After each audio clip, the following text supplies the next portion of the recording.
Hello students, this video explains the concept of tax planning, tax avoidance and tax evasion. What is the difference between these three terms and what are the essentials, or you can say the objectives of tax planning, that why there is a need to do the tax planning. So all that is explained in this video. So let's get started and discuss firstly the meaning of tax planning. Now, tax planning, as defined here, it is an arrangement of one's financial and business affairs by taking legitimately full benefits of all deductions, exemptions, allowances, and rebates so that the tax liability reduces to minimum. So, what is done in tax planning is that whether it is an individual or a company or an HUF, so any assessee who wants to reduce the tax liability can do so with the help of tax planning. तो हमारे law में जो है कुछ provisions दे रखे होते हैं, अगर हम उनको लेजिटिमेटली यूज़ करते हैं और अपने बिजनेस और फाइनेंशियल अफेयर्स को इस तरह से मैनेज करें, अरेंज करें कि हम उन जो भी हमें बेनिफिट्स दे रखे हैं लाइक डिडक्शंस हैं, एग्जेम्पशंस हैं या किसी भी तरह के रिबेट्स हैं, उनका फ़ायदा उठा सकें, तो इन सभी अरेंजमेंट्स को हम बोलते हैं टैक्स प्लानिंग. तो टैक्स प्लानिंग जो है एक लेजिटिमेट तरीका है. देखिए यहाँ पे वर्ड यूज़ कर रहे हैं legitimately. That means it is prescribed under the law, यानी ये पूरी तरह से लीगल है और लॉ ही हमें जो है तरीका बताता है कि किस तरह से हम अपनी टैक्स लायबिलिटी को रिड्यूस कर सकते हैं. तो इनकम टैक्स एक्ट में ये सारे प्रोविजंस दे रखे हैं. जैसे हमने डिडक्शंस पढ़ी हैं, तो डिडक्शंस को क्लेम करने के लिए क्या कंडीशंस फुलफ़िल करनी ज़रूरी है. तो अगर हम उन कंडीशंस को फुलफ़िल करते हैं तो हमारे को वो डिडक्शंस मिल जाएंगी और हमारी टैक्स लायबिलिटी जो है रिड्यूस हो जाएगी. इसी तरह से एग्जेम्पशंस हैं, यानी कौन सी ऐसी इनकम है जो कि एग्जेम्प्टेड इन टैक्स से. तो अगर हम उस तरह की नेचर ऑफ बिजनेस है हमारा, उस तरह की हमारी इनकम है, तो हम उन एग्जेम्पशंस को क्लेम कर सकते हैं bye following the proper procedure. यानी कि हमने अगर प्रॉपर प्रोविजंस को फॉलो किया है, उनकी कंडीशंस को मीट आउट किया है और अपने बिजनेस अफेयर्स को इस तरह से मैनेज किया है कि हम उस डिडक्शन के लिए, एग्जेम्पशन के लिए या उन रिबेट्स के लिए एलिजिबल हो जाते हैं, तो हम जो है उनको क्लेम कर सकते हैं while we are filing the return of income, and this we can reduce the liability of tax. तो हम इस तरह से ज़ीरो नहीं कर सकते हैं अपनी tax liability, but we can reduce the tax liability to minimum. यानी कोशिश की जा सकती है कि कम से कम टैक्स हमको पे करना पड़े. तो इस तरह से जब हम अपने अफेयर्स को मैनेज करते हैं तो ये सब चीज़ें जो डिफ़ाइन करते हैं, तो that is known as tax planning. तो यहाँ पे एक एग्जांपल भी आपको एक्सप्लेन किया हुआ है that there are so many deductions which are available under section 80C to 80U. तो 80C में जो है एक डिडक्शन है कि अगर PPF अकाउंट में कोई भी अमाउंट डिपॉजिट कराया जाता है तो that amount up to a limit of 1,50,000 is eligible for deduction. So if a person deposit rupees 45,000 in PPF account, तो उसका जो टैक्सेबिलिटी है वो कम हो जाएगी. उसकी टैक्सेबल इनकम 45,000 से रिड्यूस हो जाएगी और फिर उसका जो टैक्स स्लैब है जिसमें वो फॉल करेगा that can also be reduced, और ओवरऑल जो उसकी जो टैक्स बनेगा वो कम हो जाएगा by availing this deduction. So this is tax planning कि हम पहले से ही फ्यूचरिस्टिक प्लान कर रहे हैं, आज की डेट में प्लान कर रहे हैं कि नेक्स्ट टाइम जब हमको टैक्स पे करना है, रिटर्न फाइल करनी है, तो हम किस तरह से उसको रिड्यूस कर लें. तो प्लानिंग हमेशा फ्यूचरिस्टिक होती है, यानी कि आने वाले साल के लिए हम आज से ही जो है डिसीजन लेने शुरू कर दिए हैं और अपने बिजनेस अफेयर्स को और फाइनेंशियल अफेयर्स को मैनेज किया है, उस तरीके से एक्ट कर रहे हैं ताकि हमको वो डिडक्शंस, एग्जम्पशंस अवेल कर सकें, हम उसके लिए एलिजिबल हो सकें. The another term is tax evasion. Tax evasion में क्या होता है, here a person tries to reduce his tax liability. देखो टैक्स लाइबिलिटी तो तीनों में ही रिड्यूस करने की कोशिश कर रहे हैं, टैक्स प्लानिंग में भी, टैक्स इवेजन में भी, टैक्स अवॉइडेंस में भी, लेकिन तीनों में डिफरेंस है. यहाँ पर जो है टैक्स इवेजन में a person is trying to reduce his tax liability by deliberately suppressing the income, यानी वो जानबूझकर अपनी इनकम को कम दिखाने की कोशिश कर रहा है, या बाय इन्फ्लेटिंग द एक्सपेंडिचर, यानी कि अपने एक्सपेंस को जितने हुए हैं उससे ज़्यादा एक्सपेंस शो कर रहा है, और इस तरह से करके वो क्या कर रहा है, अपनी इनकम या प्रॉफिट को रिड्यूस करके बता रहा है. ओके, तो यहाँ पर जो शब्द है दैट इज़ डेलिबरेटली. देखिए यहाँ था लेजिटिमेटली, यानी कि ये जो एक्शंस हैं जो वो कर रहा है in case of tax planning वो लेजिटिमेट हैं, यानी कि लॉ हमारा उन एक्शंस को करने के लिए हमें अलाउ कर रहा है, बट ये डेलिबरेट हैं, यानी इंडिविजुअल खुद से कर रहा है, and it is not allowed by these deliberate manipulations. These are not allowed under the law and these are in a way illegal. Okay, so if a person tries to suppress the income, यानी कि जितनी income हुई है उससे कम दिखाने की कोशिश हो रही है, या जितना एक्सपेंडिचर उससे ज़्यादा दिखाने की कोशिश हो रही है, एंड अल्टीमेटली जो है जो एक्चुअल इनकम है उसको मैनिपुलेट कर रहे हैं, तो इससे क्या होगा, ऑब्वियसली टैक्स लायबिलिटी तो रिड्यूस हो जाएगी, but that is not tax planning, that is evasion. यानी कि हमारा टैक्स बनता ज़्यादा है लेकिन हम जानबूझकर जो है अपनी इनकम को कम दिखाकर उस टैक्स को इवेड कर रहे हैं, यानी कि जो पे करना चाहिए हम वो पे नहीं कर रहे. So in this case an assessee is guilty of tax evasion and he will be punishable under the relevant laws if found guilty. तो यहाँ पे एक एग्जाम्पल भी इधर एक्सप्लेन किया है, like if a company installs an air conditioner which cost ₹63,000 at the residence of director as per the terms of his appointment, but वो इस खर्चे को किस तरह से दिखा रही है, by as if it is fitted in quality control section in the factory. तो उसने क्या किया है, उसको गलत जगह पर एक्सपेंस दिखाकर अलग तरह का बेनिफिट लेने की कोशिश की है, जबकि वो वहाँ के लिए एलिजिबल नहीं था. Next is tax avoidance. Tax evasion जो है इलीगल है, टैक्स प्लानिंग लीगल है, यानी कि लॉ ही हमको प्रिस्क्राइब कर रहा है. टैक्स इवेजन में जानबूझकर मैनिपुलेट करके हम गलत टैक्स सबमिट कर रहे हैं, पे कर रहे हैं. टैक्स अवॉइडेंस जो है इन दोनों के बीच की एक चीज़ है, यानी कि जो कि इनकम टैक्स अथॉरिटीज़ ने ऐसी प्लानिंग प्रिस्क्राइब भी नहीं की है कि आप करिए, लेकिन वो इलीगल भी नहीं है. So it is neither tax planning nor tax evasion.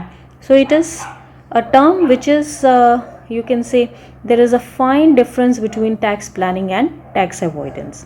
तो दोनों में माइन्यूट सा डिफरेंस है, और वो डिफरेंस क्या है, डिफरेंस ये है कि जो लॉ है वो लॉ की बेसिक इंटेंशन नहीं है कि आप उसको यूज़ करके अपना टैक्स लायबिलिटी रिड्यूस करें, लेकिन आपको लॉ का लूप होल मालूम है और उस लूप होल को यूज़ करके आप अपनी लायबिलिटी को रिड्यूस कर रहे हैं. तो in that case what you are doing is you are avoiding the tax, and that is known as tax avoidance. So any planning which though done strictly according to legal requirements, यानी हम law से बाहर नहीं गए हैं, even then it defeats the basic intention of the legislature. यानी कि जो लॉ का बेसिक इंटेंशन था, बेसिक इंटेंशन तो प्लानिंग का बेसिक इंटेंशन है, वो हम आगे पढ़ेंगे भी कि क्या ऑब्जेक्टिव्स होते हैं टैक्स प्लानिंग के, तो वो ऑब्जेक्टिव तो फुलफिल नहीं हो रहा, पर टैक्स लायबिलिटी फिर भी इसमें रिड्यूस हो जाती है, क्योंकि जो लूप होल है उस लूप होल का फ़ायदा जो है हमारा टैक्स पेयर पूरी तरह से उठा लेता है. वो इस तरह से अपने अफेयर्स को मैनेज करता है कि किसी तरह का इन्फ्रिंजमेंट भी नहीं है टैक्सेशन लॉज का, यानी कि वो इलीगल नहीं है, और इवन देन जो है least taxes are attracted, means वो अपनी लायबिलिटी को भी रिड्यूस कर पा रहा है. तो वो दोनों ही चीज़ कर सकता है इसमें, बट जो स्पिरिट ऑफ लॉ है, स्पिरिट ऑफ लॉ जो है उसको अलाउ नहीं करती, though it is not punishable as well. So for example, a person if is transferring the asset to another person without adequate consideration to avoid payment of tax on himself, तो actually में तो उसकी income है because उसी का asset है, तो वो एसेट जो है दूसरे को ट्रांसफ़र कर रहा है but without the adequate consideration, तो इस केस में क्या है कि उसकी टैक्स लाइबिलिटी रिड्यूस हो जाती है, दो एक्चुअली में उसी को टैक्स पे करना चाहिए था. सो this is tax avoidance. Next जो है इनकी डिफरेंसेस यहाँ पर मैंने पॉइंट आउट किए हैं कि हम किन बेसिस पे इन तीनों टर्म्स को डिफ्रेंशिएट कर सकते हैं. Firstly on the basis of meaning, जो मैंने अभी आपको एक्सप्लेन किया है कि तीनों का मीनिंग क्या है. टैक्स प्लानिंग में यानी कि लॉ के अकॉर्डिंग जो भी हमें बेनिफिट्स लॉ ने प्रोवाइड किए हैं, जिस भी तरह की डिडक्शंस, एग्जम्पशंस, रिबेट्स लॉ कहता है कि हम यूज़ कर सकते हैं to minimize the tax liability, और अगर हम उन्हीं को ही अवेल करते हैं तो that is tax planning. Tax avoidance जिसमें कि हम टैक्स लायबिलिटी रिड्यूस कर रहे हैं by finding the loopholes in the law, और tax evasion means we are reducing the tax by dishonest means, यानी कि एक्चुअली में we are not eligible for those deductions और exemptions but we are claiming them without actually being eligible for it, or maybe we are reducing our income or we are hiking our expenses. तो ऐसे करके जो हम जो tax जो है उसको इवेड कर रहे हैं. Second point of difference is legality. These two are legal and this is illegal. Okay, तो टैक्स प्लानिंग बिल्कुल लीगल है क्योंकि लॉ के अकॉर्डिंग हो रहा है. टैक्स अवॉइडेंस भी लीगल है in the sense that it can not be punished क्योंकि लॉ से बाहर नहीं जा रहे हैं बट लॉ के लूप होल को यूटिलाइज कर रहे हैं, तो पनिशेबल नहीं है, though it is not as per the spirit of the law. तो on moral grounds it is not allowed. On the other hand tax evasion is neither legal nor ethical. तो ये तो कंप्लीट वायलेशन है law का, और इसमें एक तरह से जिसे कहते हैं धोखाधड़ी है. तो tax evasion is of that nature. Then it is accepted very well by the judiciary in India. Okay, this is not considered, or you can say this is not accepted, but वही है कि इसमें penalty और prosecution नहीं हो सकती है, though it is not acceptable to the government or to the law. तो टाइम टू टाइम गवर्नमेंट जो है अमेंडमेंट्स करती रहती है ताकि इस तरह की प्रैक्टिसेस को, लूप होल्स को प्लग किया जा सके और दोबारा ये गलत प्रैक्टिसेस जो हैं प्रिवेल ना करें. Tax evasion on the other hand it is fully illegal. तो पेनल्टी और प्रोसिक्यूशन केवल और केवल टैक्स अवॉइडेंस के टैक्स इवेजन के केस में है. टैक्स अवॉइडेंस और टैक्स प्लानिंग में किसी तरह की पेनल्टी या प्रोसिक्यूशन नहीं है. टाइम पीरियड जो है ये दोनों टैक्स इवेजन जो है फ्यूचरिस्टिक नहीं होता है. टैक्स अवॉइडेंस और प्लानिंग जो है फ्यूचरिस्टिक नेचर की होती है, यानी कि हम प्लानिंग हमेशा फ्यूचरिस्टिक होती है, यानी आज की डेट में हम प्लान करते हैं that what are the things that needs to be implemented in the coming year. So both planning and avoidance they are futuristic in nature. Then what are the objectives of tax planning. So अभी तक हम इतना तो समझ गए हैं कि सबसे बड़ा जो ऑब्जेक्टिव है तीनों ही केस में था वैसे वो टैक्स इवेजन, अवॉइडेंस और टैक्स प्लानिंग में, बट हमारा फोकस क्या है, सिर्फ टैक्स प्लानिंग में है. That is we want to reduce the tax liability but by following the law और whatever is prescribed under the law. तो इसका ऑब्जेक्टिव सबसे पहला तो यही है, that is reduction of tax liability and secondly minimisation of litigation. यानी पहला तो बेनिफिट हमको ये हो जाएगा कि हमारे को टैक्स लायबिलिटी हमारी रिड्यूस हो जाएगी, और दूसरा किसी तरह का प्रोसिक्यूशन या पेनल्टी भी नहीं लग सकती because whatever we are doing is as per the law. Third important objective जो है that is productive investment. Tax payer का जो मनी है वैसे तो टैक्सेबल है, लेकिन जब वो जो भी टैक्स प्लानिंग करता है तो उसके थ्रू वो क्या करता है that he is channelising the amount, he is channelising the his income into certain investment schemes जो कि इम्पॉर्टेंट हैं from social point of view और from his own individual point of view. तो अदरवाइज़ तो वो इस तरह की चीज़ों में इन्वेस्टमेंट नहीं करेगा. ओके, अपना पैसा वहाँ नहीं लगाएगा। बट गवर्नमेंट जो है, गवर्नमेंट सोशल प्रोडक्टिव प्रोजेक्ट्स को बढ़ावा देने के लिए उनके थ्रू क्या करती है, उनमें अगर कोई पैसा इन्वेस्ट करता है तो डिडक्शंस या एग्जम्पशंस उनको दे देती हैं। फॉर एग्जांपल सेक्शन 10 में जो एग्जम्पशंस हैं या ATI की जो डिडक्शंस हैं, वो सारी किस तरह की डिडक्शंस है कंपनीज़ को, कि अगर आप अपना बिज़नेस किसी एक पर्टिकुलरली जगह लोकेट करते हैं, लाइक SEZ में अगर लोकेशन है, तो सेक्शन 10AA के अंडर आपकी जो है जितनी भी इनकम हो रही है for the first 5 years it is 100% exempt from taxes. तो ये किस लिए किया गया है, ताकि SEZ में जो है बिज़नेस सेटअप किया जा सके।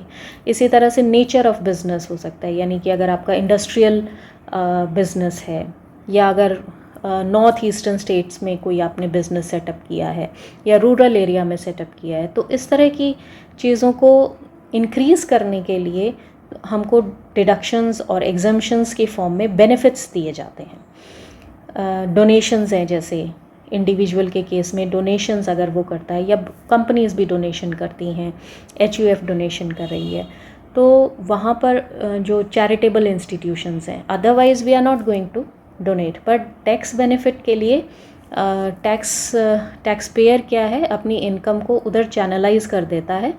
And in this way the 2 objectives are served. एक तो कि जो सोशल प्रोडक्टिव प्रोजेक्ट्स हैं उसके रिसोर्सेज को हार्नेस किया जा सकता है। सेकेंडली जो है टैक्स पेयर का जो बर्डन है, इनिशियल बर्डन है टैक्सेशन का, वो कन्वर्ट हो जाता है कुछ मीनिंगफुल फ्यूचर अर्निंग्स में। So this is how a productive investment is done through tax planning. Then healthy growth of economy can also be achieved, यानी जो the growth of nation's economy, it is synonymous with the growth and prosperity of its citizen. तो अगर citizen savings कर रहा है, citizen grow कर रहा है, तो obviously उसकी economy भी grow करेगी। तो through this tax planning, what citizen or the taxpayer is doing is वो अपनी कुछ सेविंग्स कर रहा है। एक तो उसका टैक्स बर्डन कम हो गया है, दूसरा कुछ कंपल्सरी सेविंग कर रहा है। फॉर एग्जांपल ATC की डिडक्शन क्लेम करने के लिए ही और she is investing in insurance, जो कि उसके फ्यूचर के लिए काफ़ी अच्छा है, रिस्क उसका कवर होता है। So growth of and prosperity of citizens of nation will ultimately result in the growth of nation's economy as well. Then the economic stability, proper tax planning अगर की जाती है तो इकोनॉमिक स्टेबिलिटी आती है by way of first is availing of avenues for productive investment by the tax payers. For example municipal bonds में investment करना, कुछ बॉन्ड्स हैं जिसमें कि अगर इन्वेस्टमेंट की जाती है तो हम कुछ एग्जम्पशंस उन इनकम पे ले सकते हैं या डिडक्शन क्लेम कर सकते हैं। तो प्रोडक्टिव इन्वेस्टमेंट करता है tax payer through tax planning. Then harnessing of resources for national projects aimed at general prosperity of the national economy and reaping of benefits even by those not liable to pay tax on their incomes. तो इससे economic stability आती है जब हम जो ऐसे projects में investment करते हैं जो कि जनरल prosperity या एक जनरल economy की growth के लिए necessary हैं. So all that results in economic stability. So these are the basic objectives of tax planning which are kept in mind when we are allowing for the different methods or ways in which a person can plan his tax for the future and thus reduce the tax liability. So what are the essentials of tax planning? Tax planning करने से पहले क्या चीज़ जानना ज़रूरी है? सबसे पहला तो अप टू डेट नॉलेज होनी ज़रूरी है टैक्स लॉज़ की। अगर हमें टाइम टू टाइम जो है नहीं मालूम है कि क्या चेंजेस हो रहे हैं, किस तरह की क्लैरिफिकेशंस नोटिफिकेशंस आ रही हैं, CBTT जो है टाइम टू टाइम कुछ सर्कुलर्स इशू करता रहता है, there are certain judgments by the courts, तो all this one should keep track of and have a up to date knowledge, then tax planning जो है काफ़ी अच्छे से की जा सकती है. Then secondly, it is important for the person to disclose and furnish all kind of information related to the income tax, and that must be furnished to income tax department. So if there is any concealment or wrong representation of, or you can say misrepresentation of the facts, then there may be penalties which ranges from 100 to 300% of tax that is evaded. Then planning should be within the framework of law.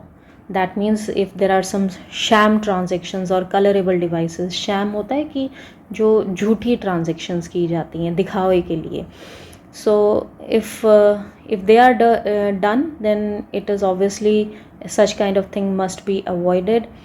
अगर हम सिर्फ और सिर्फ tax evade करने के लिए सब कर रहे हैं तो obviously it is not a good habit to do, and thus it can be taken up by the you can say the taxation department, and some penalties and prosecution that may be faced by the person. Then last essential is capability to achieve desired objectives and amenable to changes. तो यानी जो भी हमारा tax planning का model जो हम ready कर रहे हैं, चाहे वो हमारे अपने पर्सनल टैक्स प्लानिंग है या कंपनी के लिए टैक्स प्लानिंग कर रहे हैं, तो वो इस तरह की होनी चाहिए जो कि हमारा जो ऑब्जेक्टिव हमने सेट किया है उसको अचीव कर सके, और it must be amenable to changes. Means वो बहुत ज़्यादा रिजिड प्लान ना हो, फ्लेक्सिबल हो, यानी कि टाइम टू टाइम उसमें चेंजेस होते रहें, और जो भी फ्यूचर चेंजेस आ रहे हैं उनको ध्यान में रख के वो मॉडिफाई भी किया जा सकता हो, इस तरह का प्लान हमारा होना चाहिए. So all important areas of corporate tax planning, whether related to strategic, operational planning, तो जो भी tax considerations involve करते हैं, चाहे वो long term या short term objectives और policies हैं, तो वो उनके लिए proper होना चाहिए. So you can say foresight is the essence of a business, and tax planning is one of its important attributes. So that is all about tax planning, evasion and avoidance. Thank you.